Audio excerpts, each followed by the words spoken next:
noho ny firoborobony fampidirana fiarakodia efa niasa avy any ivelany antsy dia maro ireo tanora eto amintsika no liana amin'ny fianarana ny fanamboarana fiara ho an'ny CFPA manokana dia mbola vitsy ho izy ireo ny sekoly tena matiana amin'ny fampianarana nyity sehatra ity. Mahaliana tanora malagasy maro ny sehatry ny fianarana mahakasika ny fanamboarana fiarakodia ary anisany nahatonga izany hoy Ramatoa Ilaire Sosaondra ny famaroan'ny fiarakodia eto Madagasikara.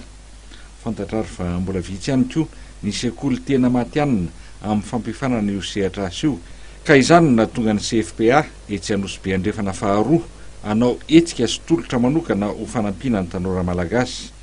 Ny CFPA Anosy Andrefana teo izany hoe eo amin'ny farmasia volany Tamekandrefana lalana makany amin'ny Sipatrana iny mankalaza ny fa 5 taona ny jorony dia io CFPA io manao tolotra manokana mandritra ny ty volana mety mandreo mpianatra miditra mandritra ny volana May dia mahazo fihenam-bidy amin'ny sara-pisoratana anarana dia ihany koa mahazo t-shirt sy fitaovana maimaim-poana. Misy koa moa CFPA eo ambany fiadidiako manokana dia ny CFPA Amboditsiry eo Pitansel mahazo an'izay tolotra manokana izay ihany koa izy ireo dia ny CFPA Arivomamo eo Tsaraonenana. Ny CFPA izay voalaza teo aloha ireo dia misy karazana koro ao anatiny azo isafidiananareo rehetra izay vonina isoratra anarany. Ny koro normal dia ny koro accéléré dia ny spécial sabotsy.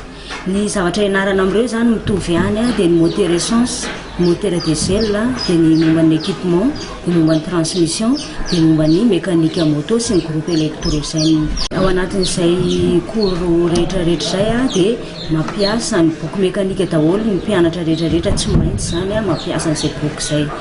Dia fanampin'izay ihany koa dia ny pratique izay ezahana hatsaraina foana izany isaky ny taom-pianarana miditra ezahana ho 90-95% eo ny pratique. Lazainy koa izy ireo fa fitaovana arifomba manaraka teknôlôjia vaovao miaraka amin'ny mpampianatra tena matianina no anatanteraka izany. Efa misokatra isan'andro ny fisoratana anarana eny an-toerana ho an'ireo izay liana amin'ny tolotra io.